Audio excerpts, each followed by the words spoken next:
সুপ্রিয় দর্শক, আসমানি কিতাবে যার নাম বারবার আলোচনায় আসে, কিন্তু যিনি আজও আমাদের কাছে এক রহস্যময় নবী, তিনি হলেন হনক আলাইসাল্লাম। তাকে আমরা আরও চিনি ইদ্রিস আলাইসাল্লাম নামে। এক অলৌকিক জীবন, স্বর্গে ওঠার বিস্ময়কর ঘটনা। এমন এক জাতি যাদের তিনি সৎ পথে আহ্বান করেছিলেন। আজ আমরা জানব তার অলৌকিক কাহিনী, যা কেবল আখেরাত নয়, দুনিয়াকেও করেছে বিস্মিত। সুপ্রিয় দর্শক, আসসালামু আলাইকুম ওয়া রাহমাতুল্লাহি ওয়া বারাকাতুহু। আমাদের আজকের এপিসোডে থাকছে হনক আলাইসাল্লাম এর অলৌকিক মহাকাব্যিক ইতিহাস। সুপ্রিয় দর্শক, হনক আলাইসাল্লাম একজন রহস্যময় এবং অলৌকিক নবী। তিনি ছিলেন মানবজাতির পিতা আদম আলাইসাল্লাম এর সপ্তম বংশধর। ইসলামী ইতিহাসে তিনি ইদ্রিস আলাইসাল্লাম নামে অধিক পরিচিত। তার নাম কুরআনে সরাসরি দুইবার এসেছে, সূরা মারিয়াম এবং সূরা আম্বিয়াতে। আল্লাহ তাআলা ইদ্রিস আলাইসাল্লামকে একটি বিশেষ মর্যাদায় উন্নীত করেছেন। হাদিস ও তাফসীরবিদদের মতে হনক আলাইসাল্লাম ছিলেন শীস আলাইসাল্লামের বংশধর, যিনি ছিলেন আদম আলাইসাল্লামের সরাসরি সন্তান। এই বংশধারা ছিল নেককার ও তাকওয়াদার লোকদের দ্বারা পূর্ণ। হনক আলাইসাল্লামের জন্ম হয় এমন এক যুগে যখন মানুষ ধীরে ধীরে সত্য পথ থেকে বিচ্যুত হচ্ছিল। সেই সময় তিনি নবুয়তের দায়িত্ব লাভ করেন। দর্শক, তার জন্ম হয়েছিল ইরাক বা মেসোপটেমিয়ার কোনো এক অঞ্চলে, যদিও স্থানটি নিয়ে মতভেদ রয়েছে। হিব্রু ধর্মগ্রন্থে তাকে ইনক নামে অভিহিত করা হয়েছে, যিনি আদি পুস্তকের গুরুত্বপূর্ণ একজন চরিত্র।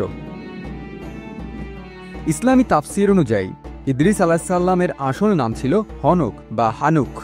ইদ্রিস নামটি এসেছে দরস বা পড়াশোনা শব্দ থেকে, কারণ তিনি ছিলেন এক অসাধারণ শিক্ষিত ব্যক্তি। আল্লাহ তাকে কলম দিয়ে লেখালেখি শিখিয়েছিলেন এবং তিনি ছিলেন পৃথিবীর প্রথম মানুষদের অন্যতম, যিনি কাগজ ও কলম ব্যবহার করে লিখতেন।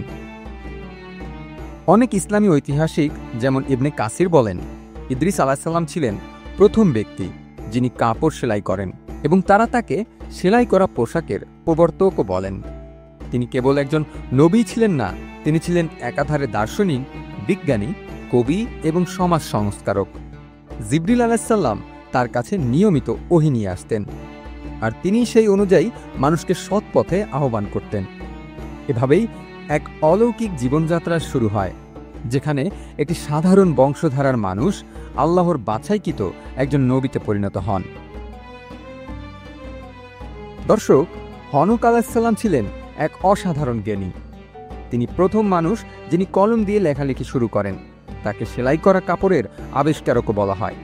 সেই যুগে মানুষ যখন ছিল আদিম জীবনের মধ্যে, তিনি আকাশ থেকে জ্ঞান নিয়ে এসেছিলেন যেন এক যুগান্তকারী নবী।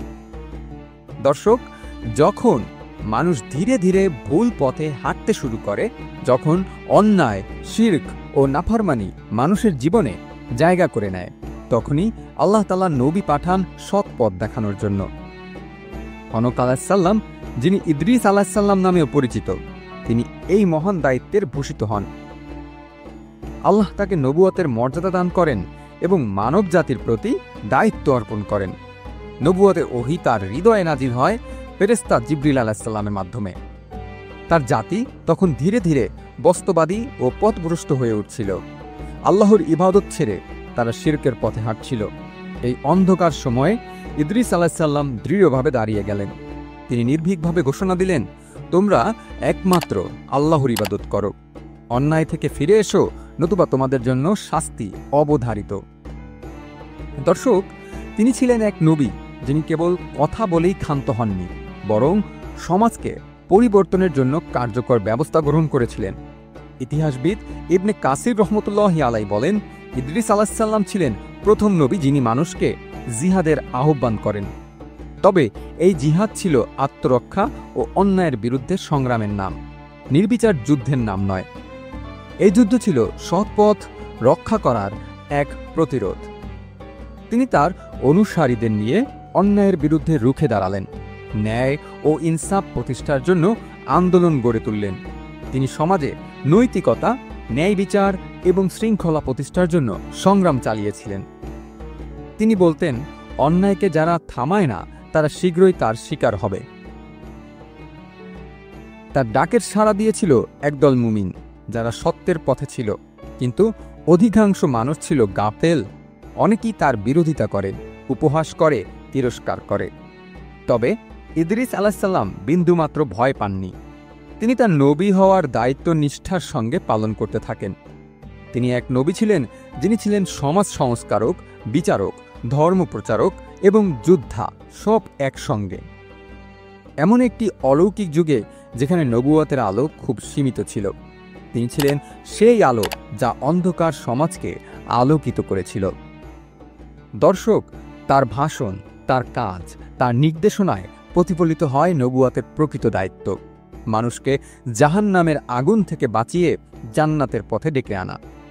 আজকের যুগে যখন সত্য গলা টিপে ধরা হয়, যখন অন্যায়কে জায়েজ দেখানো হয়, তখন ইদ্রিস আলাইহিসসালাম তার জীবনী আমাদের শেখায় সত্যের পক্ষে কথা বলাই প্রকৃত সাহস, অন্যায়ের বিরুদ্ধে রুখে দাঁড়ানোই প্রকৃত ন্যায়।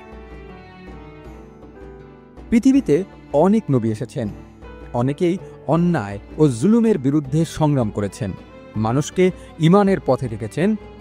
কিন্তু তাদেরও মধ্যে এমন একজন নবী আছেন যাকে আল্লাহ তাআলা জীবন অবস্থায় আসমানে তুলে নিয়েছিলেন। তিনি হলেন ইদ্রিস আলাইহিসসালাম, যিনি আদম আলাইহিসসালামের সপ্তম বংশধর এবং আমাদের পূর্ব অধ্যায়ে আলোচিত হনক আলাইহিসসালাম। পবিত্র কুরআনে সূরা মারিয়ামের ৫৭ নম্বর আয়াতে আল্লাহ বলেন, আর আমি তাকে এক উচ্চ মর্যাদায় উন্নীত করেছিলাম। এই আয়াত ব্যাখ্যা করতে গিয়ে হাদিস বিশারদ ও সাহাবী ইবনে আব্বাস রাদিয়াল্লাহু তাআলা আনহু বলেন, আল্লাহ তাকে জীবিত অবস্থায় চতুর্থ আসমানে তুলে নিয়েছেন। সুপ্রিয় দর্শক, আপনি জানলে অবাক হবেন, তার মর্যাদা এমনভাবে উঁচু করা হয়েছিল যেন তিনি দুনিয়ার সীমা ছাড়িয়ে গেছেন। এটি ছিল এক অলৌকিক সম্মান যা তার পূর্বে কোনো নবী লাভ করেননি। তার আসমানে উঠে যাওয়া কিভাবে ঘটেছিল, এমন প্রশ্ন আমাদের মনে জাগে। একটি প্রসিদ্ধ বর্ণনা অনুযায়ী ইদ্রিস আলাইহিসসালাম আল্লাহর নিকট প্রার্থনা করেন তার আমলের প্রতিদান আরও বেশি হোক। তখন আল্লাহ তার প্রার্থনা কবুল করেন এবং ফেরেশতা জিবরিল আলাইহিসসালাম তাকে আকাশের দিকে নিয়ে যান। এক পর্যায়ে তারা পৌঁছান চতুর্থ আসমানে, যেখানে এক বিশেষ জায়গা ইদ্রিস আলাইহিসসালামকে উঠিয়ে রাখা হয় এক উচ্চ মর্যাদায়। ইবনে কাসির রহমতুল্লাহি আলাইহি তার কিসাসুল আম্বিয়া গ্রন্থে উল্লেখ করেন, ফেরেশতা বললেন, হে ইদ্রিস, তুমি ধৈর্য ধারণ করেছ, আমল করেছ, তুমি জান্নাতের উপযুক্ত, কিন্তু তোমার মর্যাদা এর চেয়েও উঁচু হবে। এরপর তাকে নিয়ে যাওয়া হয় আকাশে। আরও এক বর্ণনায় আছে, ফেরেশতা ইদ্রিস আলাইহিসসালামকে চতুর্থ আসমানে তুলে দেন এবং সেখানে তিনি ফেরেশতাদের সঙ্গেও সাক্ষাৎ করেন। সেখানে তাকে বলা হয়, তুমি এখানে অবস্থান করবে যতক্ষণ না কিয়ামত আসে। এই চতুর্থ আসমানে ইদ্রিস আলাইহিসসালামের অবস্থানের কথা প্রমাণিত হয় মিরাজের হাদিস থেকে। রাসূলুল্লাহ সাল্লাল্লাহু আলাইহি ওয়াসাল্লাম বর্ণনা করেন, আমি যখন মিরাজে গেলাম তখন চতুর্থ আসমানে এক সম্মানিত পুরুষের সাথে সাক্ষাৎ করি। জিবরিল বলেন, এই হলেন ইদ্রিস আলাইহিসসালাম। সহিহ মুসলিম। এতেও বোঝা যায় তিনি কেবল জীবন্ত অবস্থায় আসমানে গমন করেননি, বরং সেখানে অবস্থানও করেছেন কিয়ামত পর্যন্ত। সুপ্রিয় দর্শক, আমাদের মনে প্রশ্ন জাগে, তাহলে এটি কিসের প্রতীক? এটি ছিল শুধুই এক সম্মান নয়, এটি ছিল দৃষ্টান্ত আল্লাহর পক্ষ থেকে নেককার বান্দার জন্য এক মহান পুরস্কার। একজন নবী যিনি দুনিয়ায় মানুষের দুঃখ কষ্ট ভাগ করে নিয়েছিলেন, যিনি অন্যায়ের বিরুদ্ধে সংগ্রাম করেছিলেন, তার মর্যাদা ছিল আকাশ ছোঁয়া। এই ঘটনা মুসলিম উম্মাহর জন্য একটি শক্তিশালী বার্তা বহন করে।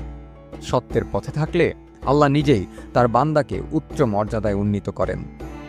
আরেকটি গুরুত্বপূর্ণ বিষয়, ইদ্রিস আলাইহিসসালাম এর আসমান গমনের মধ্য দিয়ে বোঝা যায় যে আল্লাহ তাআলা তার প্রিয় বান্দাদের শুধু দুনিয়ার প্রতিদান দিয়েই সীমাবদ্ধ রাখেন না, বরং তাদের জন্য রয়েছে এমন পুরস্কার যা দুনিয়ার সব কিছুর ঊর্ধ্বে।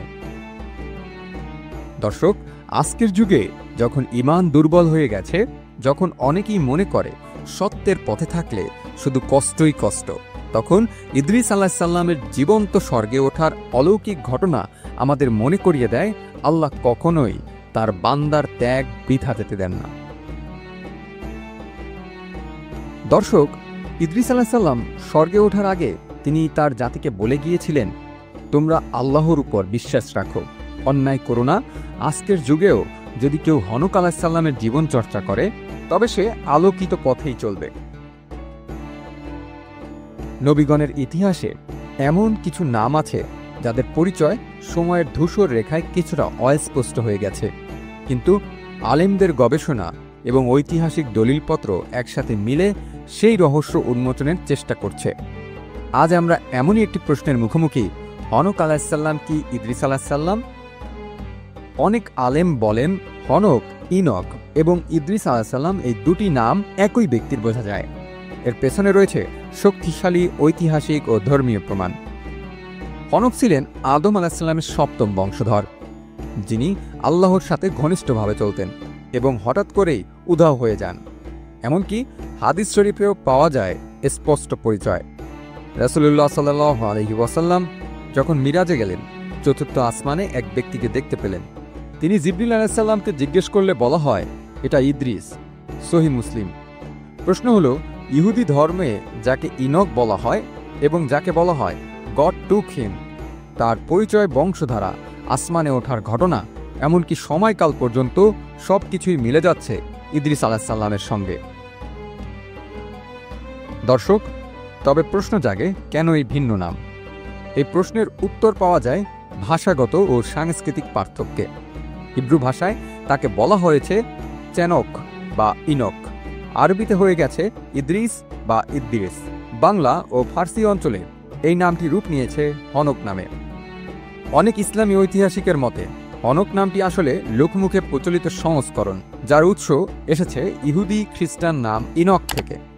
তাই যুক্তিসম্মতভাবে বলা হয় হনক আলাইহিস সালাম এবং ইদ্রিস আলাইহিস সালাম একই ব্যক্তির দুই নাম। একটিকে বলা হয় বাইবেলের নাম, অন্যটিকে কুরআনের নাম। হনক বা ইদ্রিস আলাইহিস সালাম নাম যেটাই হোক না কেন, এই নবী আমাদের শেখান ধৈর্য কাকে বলে, জ্ঞানের মর্যাদা কতটা, এবং সত্যের পথে অবিচল থাকা মানে আল্লাহর নৈকট্য লাভ। তিনি ছিলেন একজন প্রজ্ঞাবান নবী, জ্ঞানী লেখক, সমাজ সংস্কারক এবং আল্লাহর প্রিয় বান্দা, যাকে আল্লাহ নিজ হাতে আসমানে তুলে নিয়েছিলেন। আজও এই ঘটনাটি প্রমাণ করে আল্লাহর পথে যারা নিঃস্বার্থভাবে জীবন উৎসর্গ করে তাদের মর্যাদা আসমান ছুঁয়ে যায়। হনক আলাইহিস সালামের জীবন আমাদের শেখায় আল্লাহর প্রতি একনিষ্ঠতা, জ্ঞান অর্জনের গুরুত্ব এবং সত্যের পথে অবিচল থাকা। তিনি শুধু এক নবী নন, বরং মানব ইতিহাসের এক অলৌকিক অধ্যায়। সুপ্রিয় দর্শক, আমাদের আজকের এপিসোডটি কেমন লেগেছে অবশ্যই কমেন্টে জানাবেন। আর যদি আপনি আমাদের চ্যানেলে নতুন হয়ে থাকেন তাহলে অবশ্যই চ্যানেলটি সাবস্ক্রাইব করবেন। আজকের মতো এ পর্যন্তই। আল্লাহ হাফেজ।